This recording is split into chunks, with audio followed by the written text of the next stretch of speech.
1921 میں یہودی جگہ جگہ سے جو مارے گئے تھے، اس وقت جرمن سے ایک بھگائے جا رہے تھے، جینوسائیڈ کیا گیا تھا یہودیوں کا، جرمن میں مارا جا رہا تھا، تو ان کے اوپر دنیا والوں نے چنتک بیٹھک جس کو کہتے ہیں رحم کرنے کا کئی مرتبہ بیٹھکیں ہوئی، بڑے بڑے لوگوں نے کہا یہودی پوری دنیا میں مارے جا رہے ہیں اور یہ مظلوم ہیں، ان کو کہیں پناہ دی جائے۔ پناہ دینے کے لیے جب بات آئی تو فلسطین کا ایک چھوٹا سا علاقہ 4000 یہودیوں کو رہنے کی اجازت دی گئی۔ 1921 سے 4000 یہودیوں کو رہنے کی اجازت دی گئی، اور پھر جب وہ 4000 یہودی رہے تو بڑھتے بڑھتے دنیا بھر سے لوگ ہجرت کر کے یہودی وہاں جاتے رہے، اور تقریباً 1947 جب ہمارے ہاں آزادی کا مسئلہ چل رہا تھا، تب تک یہودی جو ہے لاکھوں کی تعداد میں وہاں جمع ہو چکے تھے، اور جمع ہو کر کے ان لوگوں نے، اور اسی وقت ہٹلر کا دور بھی ختم ہوا تھا اور ہٹلر نے ان کو بہت مارا تھا، جس کو ہولوکاسٹ کہا جاتا ہے، اور بہت زیادہ ظلم کیا تھا، تو یہ سب بھاگ کر کے فلسطین میں جمع ہوئے، اور پھر ایک ایگریمنٹ سائن کروا لیا گیا دنیا کی بڑی بڑی طاقتوں سے کہ یہ اسرائیل ایک کنٹری ہے۔ فلسطین کو 2 حصوں میں بانٹ دیا گیا، آدھا عربوں میں آدھا یہودیوں میں، فلسطین کے 2 حصے کر دیے، تو آدھا یہودیوں کو ملا تو ٹھیک ہے، لیکن اس کے غصے میں عربوں میں جنگ شروع ہوئی۔ 1948 کے بعد پھر جنگوں کا آغاز ہو گیا، جارڈن، سیریا، مصر، ان لوگوں نے اسرائیل کے ساتھ، انہوں نے نئی کنٹری کا نام اسرائیل رکھا تھا، جنگ کیا۔ جب جنگ کرتے رہے، اسرائیل اپنے پیر پھیلاتا رہا اور آگے بڑھتا رہا، کیونکہ اس وقت ان عربوں کے اندر یا جدید ہتھیار نہیں تھے۔ اسرائیل کو فلی طور پر امریکہ کا سپورٹ تھا، UK کا سپورٹ تھا، یورپ کا سپورٹ تھا۔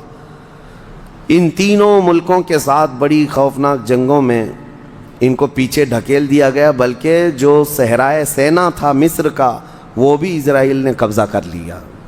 طور سینا جس کو کہتے ہیں، کوہ طور، وہ بھی ان کے لیے مقدس تھا، وہ بھی حاصل کر لیا۔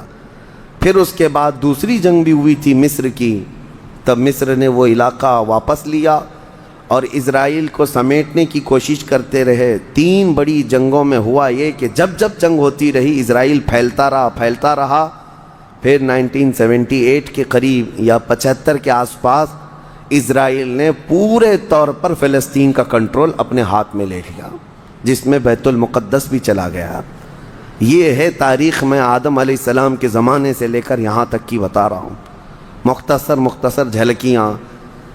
اس کے بعد سے یہودیوں نے بیت المقدس کا کنٹرول اپنے ہاتھ میں لیا، حالانکہ UN کا یہ فیصلہ ہے کہ پورے اسرائیل کو یہ خاص طور پر تنبیہ کی گئی ہے کہ صرف مسجد اقصیٰ جو بیت المقدس ہے، اس کا کنٹرول اور اس کا مینجمنٹ، اس کے انتظامات یہودیوں کے ہاتھ میں بھی نہیں رہیں گے اور وہاں کے فلسطینی مسلمانوں کے ہاتھ میں بھی نہیں رہیں گے، یہ جارڈن کی حکومت کو دیا گیا ہے۔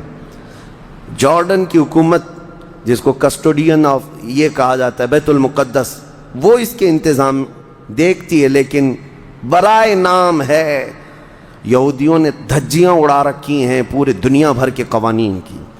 جہاں ان کو پابندی تھی کہ یہاں نئے گھر نہیں بنائیں گے، ابھی 3-4 سال پہلے انہوں نے پورے مسلمانوں کے محلے کو ختم کر کے 200 گھر بنائے، یہودیوں کو آباد کیا۔ برسوں سے یہاں جو مسلمان تھے، ابھی آپ جا کر کے کبھی دیکھیں یروشلم، بیت اللحم، جو بیت المقدس کے آس پاس کے علاقے، رام اللہ، 40 سال 45 سال ہو گئے دکانوں کو تالے لگے ہوئے ہیں، جالے لگے ہوئے ہیں، لیکن کھولنے کی اجازت نہیں ہے۔ اتنے پرانے وقت سے دکانیں بند ہیں، کہا کہ نہیں، یہودیوں کی طرف سے کوئی یہاں پر کھولنے کی اجازت نہیں ہے، مسلمانوں کے نام پر۔ اور اللہ کا فضل تو دیکھیں، وہ مسلمان کیسے جگرے والے لوگ ہیں، میں نے اپنی آنکھوں سے دیکھا ہے۔ ہر جگہ کی طبیعت کے اعتبار سے اللہ تعالیٰ مخلوق پیدا کیا ہے۔ ان ظالم غاصب اسرائیلیوں کو ہم نے دیکھا، یہ بندوق تانے بیت المقدس کے ہر دروازے پر کھڑے رہتے ہیں، اور مسلمانوں کا فلسطینی 8 سال کا بچہ آتا ہے، اس کی نال یوں پھینک کر کے مسجد میں اندر جاتا ہے، نماز پڑھتا ہے، پھر نکلتا ہے، اور وہ فوجی دیکھتا رہ جاتا ہے، کچھ نہیں کرتا۔ بسا اوقات گولیوں سے برساتے ہیں. روزانہ کا معمول یہ ہے. رات کو گولیوں کی بارش ہوئی, سمیٹ کر کے ختم کیا گیا, زخمی ہاسپٹل میں گئے, دوسرے دن دیکھا عصر کے بعد بیت المقدس کے باہر صحن جو ہے وہاں پر پھر عورتیں بچے سب جو روزانہ عصر سے لے کر مغرب تک اپنی روٹیاں اپنے کھانے لے کر کے آتی ہیں بیٹھتی ہیں. ایسا لگتا ہے یہاں کچھ ہوا ہی نہیں, کچھ ہوا ہی نہیں. مائیں بچوں کو بچپن سے یہ چیز ڈال دیتی ہیں کہ بیٹا اگر تو ابھی گھر سے گیا نماز کے لیے تو ہمیں یہ یقین نہیں ہوتا کہ تیرا جسم آئے گا کہ تیری لاش آئے گی. ہر ماں کا یہ وہاں پر جذبہ ہے اور یہ حدیث پاک میں موجود ہے. میرے آقا صلی اللہ علیہ وسلم نے فرمایا لا تزال طائفۃ من امتی, میری امت میں سے ایک جماعت ایسی رہے گی جو قیامت تک حق کے لیے لڑتی رہے گی اور اللہ ان کا ناصر و مددگار ہوگا. بیت المقدس کی یہ تاریخ آج بیت المقدس کو انہوں نے خون میں نہلا رکھا ہے. یہودیوں کا زبردستی اس پر قبضہ ہے. اب یہ چاہتے کیا ہیں یہ بھی میں آپ کو بتا دوں. یہ چاہتے ہیں کہ یہ مسجد اقصی جو تعمیر ہوئی یہ حضرت عمر کے حکم سے ہوئی. پھر اموی خلفاء جب آئے, خلیفہ ولید بن عبد الملک, اس نے پوری مسجد بنوائی اور یہ جو پیلا گنبد آپ دیکھتے ہیں قبۃ الصخرہ جو مسجد اقصی سے جس کو مشہور کیا گیا ہے, یہ قبۃ الصخرہ ہے, ڈوم آف راک جس کو کہتے ہیں. یہ اصل اس سے لگی ہوئی ہے بیت المقدس کی مسجد پرانی, اس کو شو نہیں کرتے. اس کو یہ گرا کر کے اس کو پورا زمین بوس کر کے تھرڈ ٹیمپل بنانے کا پلان ہے. ان کو یہ چاہیے کہ حضرت داؤد علیہ السلام کے زمانے میں جو کام شروع ہوا تھا, سلیمان علیہ السلام نے جو مندر بنایا تھا, جو ٹیمپل بنایا تھا, ہم اس کو اسی جگہ تعمیر کریں گے. تو بیت المقدس مسجد اقصی کی دیوار سے دیوار انہیں گرانا ہے.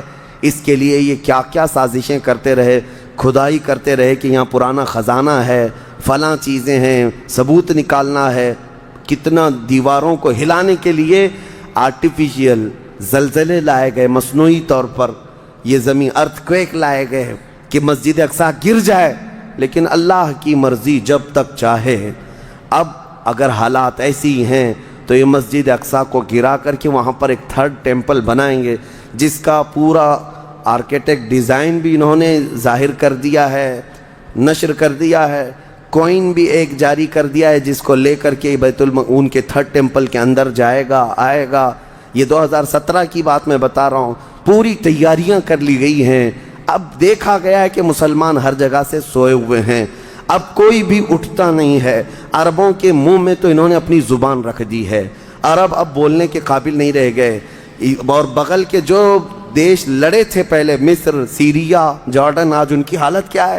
وہ خود خانہ جنگی میں مبتلا ہیں, آپس کی لڑائیوں میں مصروف ہیں. اسرائیل کی غنڈہ گردی اور دادا گیری اس حد تک بڑھ گئی ہے کہ اسے آس پاس کسی کا خوف نہیں. ہاں اگر کچھ بولتا ہے تو کبھی ترکی بولتا ہے. ہاں اس کو اپنے اس ملک کے لیے سب سے بڑا خطرہ محسوس ہوتا ہے تو ایران ہے. ایران کو اس نے سعودی سے ایسا لڑا کر کے رکھا ہے کہ وہ آپس میں جنگیں کرتے رہیں. اسی لیے ابھی ایران اور سعودی کا پیس معاہدہ ہوا, ایگریمنٹ ہوا, تو سب سے پہلے نیند حرام ہو رہی ہے اسرائیل کی کہ یہ اگر دوست ہو گئے تو میرا کیا ہوگا, میری حفاظت کیا ہوگی. اسرائیل حماس کو مدد کرتا ہے جو غزہ میں ایک علاقہ باقی رہ گیا مسلمانوں کا جو فلسطین کے اندر ہے, جو آج تک لڑ رہے ہیں, آج تک راکٹ داغتے ہیں, اسرائیل کے ساتھ لڑتے ہیں. 20,000 کی تعداد ہے وہ بیچاروں کی, 20,000 کی تعداد ہے. اب یہ تاریخ اس طرح سے بتائی جاتی ہے, نیوز اس طرح کی ہے, اسے حماس کو اسرائیل مدد کرتا ہے, فلاں مدد کرتا ہے, جو بھی مدد کرتا ہو ہمیں اس سے وہ نہیں. لیکن ایک حق جماعت قیامت تک حق پر قائم رہے گی اور بیت المقدس کے لیے لڑتی رہے گی. پھر وہ دن آئے گا جب میرے آقا صلی اللہ تعالیٰ علیہ وسلم کی حدیث پاک ہے, خراسان سے ایک جماعت نکلے گی, خراسان سے ایک جماعت نکلے گی. خراسان پہلے کے دور میں رشیا کا کچھ حصہ, افغانستان کا کچھ حصہ, ایران کا کچھ حصہ, ایک پورا بڑا نقشہ ہے. اس کو پرانا خراسان آپ دیکھیں گے. خراسان سے ایک جماعت نکلے گی, ان کے ہاتھ میں کالے جھنڈے ہوں گے.